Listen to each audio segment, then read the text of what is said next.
নমস্কার, শুভ সকাল, সাথে শুভ নববর্ষের প্রীতি, শুভেচ্ছা ও অভিনন্দন জানাই সবাইকে। ঘরে বাইরের আরও একটা নতুন ব্লগে আপনাদের সবাইকে স্বাগত জানাই। আজকে মঙ্গলবার, তার মধ্যে বছরের প্রথম দিন, সে কারণে সকাল সকাল চলে এসেছি মায়ের মন্দিরে পুজো দেওয়ার জন্য। বছরের প্রথম দিনে মায়ের কাছে এটাই চাইবো, সারা বছরটা সবার যেন খুব ভালো কাটে, সবাই যেন সুখে শান্তিতে থাকতে পারে।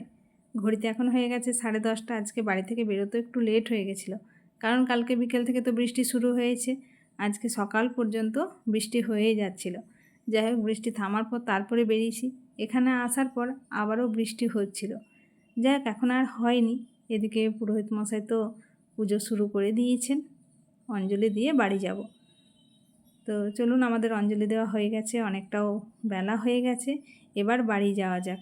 ঘড়িতে এখন হয়েছে 12টা। বাড়ি ফেরার পথে ভাবলাম মলটা থেকে একটু ঘুরে যাই। রূপনারায়ণপুরে এই মলটা 2 দিন হলো ওপেন হয়েছে। ঘড়িতে এখন হয়েছে 1:30। আজকে আর সকালে ব্রেকফাস্ট করার তো সময় হয়নি, সে কারণে আজকে ব্রেকফাস্ট আর লাঞ্চ একই সাথেই করতে হচ্ছে। ব্রেকফাস্টে আজকে হয়েছিল ছাতুর কচুরি আর আলুর দম। তো মা ভাত দেওয়ার আগেই 2টো করে কচুরি দিয়েছে আমাকে আর বৌদিকে, তারপরে দিয়ে দিয়েছে ভাত। তো আজকে মা রান্না করেছে ভাত, ডাল, বেগুন ভাজা, আলু ভাজা, বড়ি ভাজা, পেঁপে ভাজা, ফুলকপি আলুর তরকারি। চলুন লাঞ্চটা করে নিই। আজকে যেহেতু পয়লা বৈশাখ, বছরের প্রথম দিন, সে কারণে সকাল থেকে হচ্ছে ভালো ভালো খাবার। ডিনারে আজকে হচ্ছে ফ্রাইড রাইস আর হবে পনিরের তরকারি।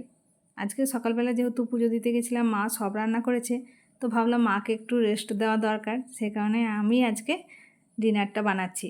যদিও বাবার বাড়ি এসে আমি কিন্তু রান্না বান্না করি না, কিন্তু আজকেই রান্নাটা করলাম। ফ্রাইড রাইসটা হয়ে গেছে, ভাবলাম তরকারিটা বসিয়ে দিই। এদিকে যেহেতু আজ থেকে বৈশাখ মাস শুরু, গোটা বৈশাখ মাস ধরে আমাদের গ্রামে হরিনাম সংকীর্তন হয়, পাড়ার ছেলেরা মিলেই করে।